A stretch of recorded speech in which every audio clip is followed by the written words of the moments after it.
If you are an actor, a dancer, singer, writer, visual artist, filmmaker, performer, any kind of creative, being an artist is not only about what you make. It's also about how you see, choose, notice, practice, and live when no one is clapping yet. Welcome to the Healthy, Wealthy, Wise Artist podcast, where artists of all kinds come to fuel their passion, sharpen their skills, and thrive in their creative lives. I'm your host, Lara Bianca-Pilcher, life and creativity coach and fellow artist, here to support you on your artistic journey.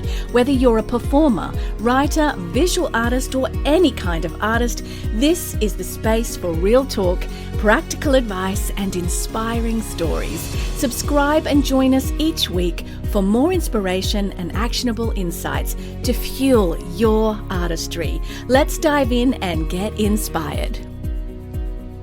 Hello from Australia. Yes, I've been here doing events and I've done two, one in Sydney, one in the Sunshine Coast, and now I am in my hometown Perth, and I have a beautiful Australian book launch coming up, which I'm excited about in a week from now.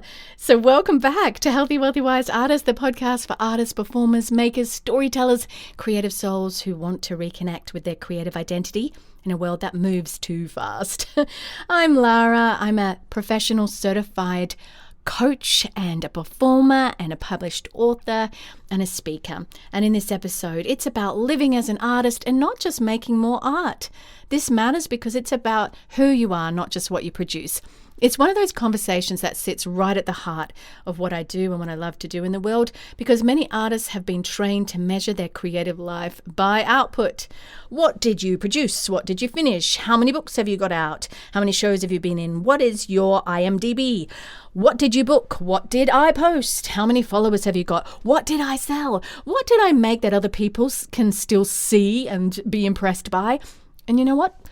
Those things might matter. And of course, they do. A lot of the time they do.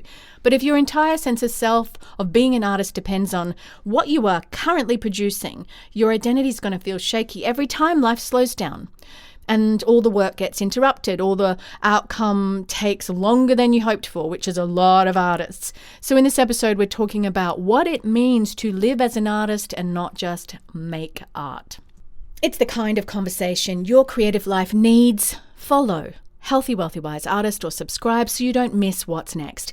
We are walking through the deeper questions behind a beautiful creative life, and it's not just quick tips. If you want to join me at any of the live events I do around the world or see where they are, you can just head to events at larabiancapilcher.com, and that's where you'll get information on things like the upcoming book launch and other things like that. Speaking of my book, Audacious Artistry, Reclaim Your Creative Identity and Thrive in a Saturated World, traditionally published. It's for artists who want to build a creative life that is about identity and visibility. I want to teach you how to show up in the world, but in a way that's actually sustainable. It's got a framework in there called the Creative Brief. And if you've been asking, who am I as an artist when the results are slow? What do I do? How do I keep showing up? This book is for you, and you can find it at larabiancapilcher.com/book. And at that same place, you can get a free group study to go with it. Get a circle of artists together. Do the study and the coaching questions at the end of each chapter, and allow yourself to move your life forward as the creative soul that you are. Celebrate that with others. Life is so much better with a creative community. Let's talk about the artist struggle and the pressure to prove that you are an artist by constantly producing. Whether you're a dancer, an actor, a singer, a writer, a visual artist, you may know this feeling. If you are not currently performing in a show, are you still even an actor? If you're not currently published, are you still a writer? If you're not currently dancing on stage, are you still a dancer? If you're not selling work, can you call yourself a professional visual artist? If you're not being paid, chosen, booked, cast, reviewed, followed, applauded, does your creative identity still count? These questions can sound harsh, but a lot of us and many artists are carrying them quietly, and they've not been talked about. And in a saturated world, the pressure becomes louder when those questions are silent within you, because we do not only make the work anymore, we often feel like we have to document the work and show the work and post about it, explain the work, market the work, measure our worth by the work and prove the work is moving so that we exist, so that we matter. So the artist begins to feel like they are not real when there's no evidence that their creativity, that their identity as an artist is not real, if there's no visible evidence like a post or a performance or a sale or a deadline or a credit or a launch or a room or a response. And what happens in the in-between? What happens when you are between jobs, between drafts, between stages, between seasons, between maybe versions of yourself as a creative? What happens when the work is forming but not steady? What happens when your life is full and your art is quiet? What happens when you are still an artist but not producing in the way the world can easily measure? This is where many artists start to panic internally. They think the quiet means that they are losing their identity in the world, their importance, their significance. But sometimes the quiet is not the absence of artistry. Sometimes it is the place where artistry is asking to become integrated into your life more deeply, more honestly. Not just as the performance you booked, not as a costume that you put on to be impressive, not as something you earn only when the output is visible and the credit is good enough, but as a way of being. If this is hitting something in you, share this with another artist who needs to hear it, because so many creatives are trying to prove that they are artists when what they really actually need is a stronger foundation to stand on. So let's bring a simple coaching and psychology lens into this. Identity shapes behavior. When you see yourself as someone who creates only when conditions are perfect, your creative life becomes dependent on perfect conditions. When you see yourself as someone who is only an artist when there is public proof, your identity becomes dependent on public proof. But when you begin living as an artist every day, no matter what, your behavior, how you show up in the world, your emotional state changes. You notice the world differently. You make room differently. You protect your attention differently. You respond to slow seasons differently. You choose different conversations. You ask different questions. You stop treating creativity as something that only counts when it becomes a finished product. This matters because artists often get stuck in an outcome-based identity.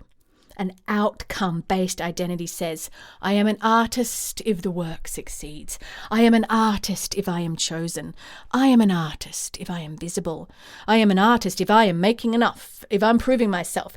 I am an artist if other people agree with me. But an identity-based creative life says, I am an artist, so I return to the practices, choices, questions, and courage that help me live as one no matter what. That does not mean outcomes do not matter, because they do. You are allowed to want the role, the reader, the audience, the exhibition, the publisher, the funding, the song, the stage, the sale, the opportunity. But outcomes cannot be the only place your artistic identity lives, because outcomes move. Identity has to be stronger than response. Here's the truth that I want you to get. Being an artist is not only something you prove through output. It is something you practice through attention, courage, and return. That word practice matters. Living as an artist is not a vague personality trait. It is not just wearing interesting clothes or having an intense feeling when you watch a film or saying that you're creative and acting like one. It is practical. It shows up in how you give attention, how you train, how you notice, how you repair after rejection, how you make meaning, how you see beauty, how you return after disappointment, your sense of purpose in the world, how you steward your gifts, how you build a life that can actually hold your creative work. For the dancer, it may be the choice to keep caring for the body, even when there is no performance date. For the actor, it may mean reading plays, working on voice, staying alive to human behaviour, and not letting auditions become the only measure of artistry. For the singer, it may be tending the voice and the inner life, not just waiting for someone to hand over a microphone and say, "Sing, now you exist." For the writer, it may be noticing language, gathering fragments, reading deeply, and writing before the outcome is clear, allowing that mess. For the visual artist, it may be seeing shape or colour, texture, and tension in the ordinary day, where you didn't make any art at all. For the filmmaker, it may be studying light, listening to stories, imagining, dreaming, hearing somebody speak and imagining it as a film in your head, and paying attention to what makes an image human. Living as an artist means your creative identity is allowed to exist before the finished product. That's not indulgent. It's actually foundational to being an artist. Don't forget to head to larabiancapilcher.com/book, where you can get my free group study to do at the end of every chapter. There are questions in Audacious Artistry. If you get a circle of artists together, or even just two of you, that's enough for a group. You can download that free group study and go through these questions together to move your life forward. larabiancapilcher.com/book. So, how do you begin living as an artist, not just making more art? First, stop reducing your artistic life to visible output alone. Output matters, but it's not the whole story. There are seasons where the work is being made. There are seasons where the artist is being formed. There are seasons where you are gathering, healing, training, watching, listening, studying, rebuilding, clarifying, letting go of a false direction, finding a truer one. None of that should become an excuse to avoid the work forever. But it also should not be dismissed just because it's not public yet. Second, build small creative practices that support identity, not just production. And that might look like 10 minutes of writing, or a weekly class, or a private vocal warm-up that you do on your own, or maybe reading a play or seeing a play, maybe walking, moving your body, or sketching an idea, or watching a film a little differently with real attention to maybe where the camera angles are. Taking notes on what you keep noticing, collecting phrases, images, questions, sounds, stories. The point is not to make every practice impressive. The point is to stay in relationship with the part of you that creates it all. Third, notice where you are waiting for permission. Many artists are living as if someone else must certify their identity, like a casting director, a publisher, a gallery, a client, or an audience, a school, a platform, a gatekeeper. Again, those people and places can matter for your life. They can open doors. They can help train you and form you and get you to a new level. They can help your work travel, but they cannot be the source of your entire creative identity. If they are, every no will feel like erasure, and every silence will feel like a verdict. Because living as an artist means you stop handing your identity over to the latest response or the latest acceptance or whatever it is. Fourth, let your ordinary life feed your creative life. This does not mean romanticizing everything. It means paying attention. Artists are often people who notice what others rush past. A sentence or a gesture or a sound or a small injustice, a flash of beauty, a strange contradiction, or a moment of tenderness, a pattern in human behavior, a question that won't leave, a burden that won't leave.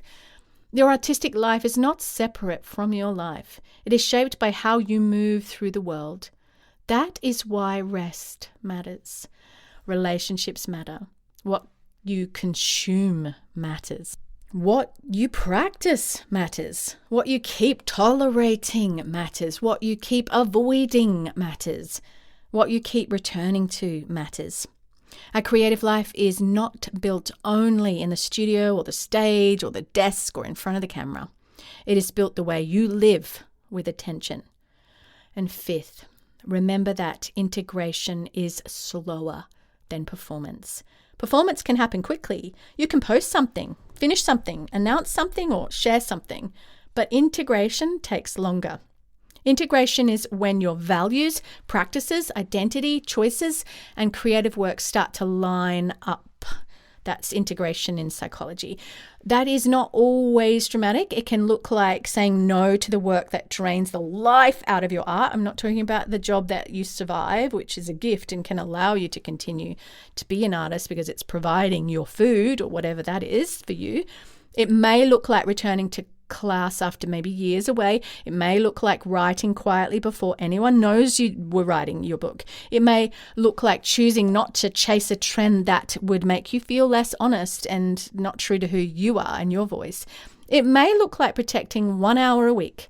It may look like admitting that you do not just want to make art, you want to live as someone who creates. And that's a deeper shift, and it's worth making that shift. Oh, because when you live as an artist, the work has somewhere to come from. It is not squeezed out of panic. It is not built only for approval. It is not dependent on the latest response to remind you who you are. It comes from a life that is learning how to hold it. Creative Spark Challenge this week, the coaching exercise I do in every episode. This is what it is. Take 10 minutes and answer this question. Where am I treating my artistic identity as something I have to prove instead of something I get to practice? Creativity is your life force.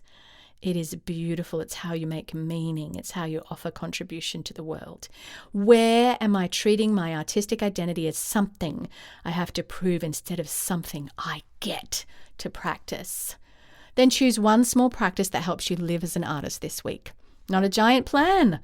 One practice like read or move or write or sing or observe differently, rehearse differently, research, make space, read, return. Let it be simple enough that you can actually do it, because that will create movement and momentum in your life.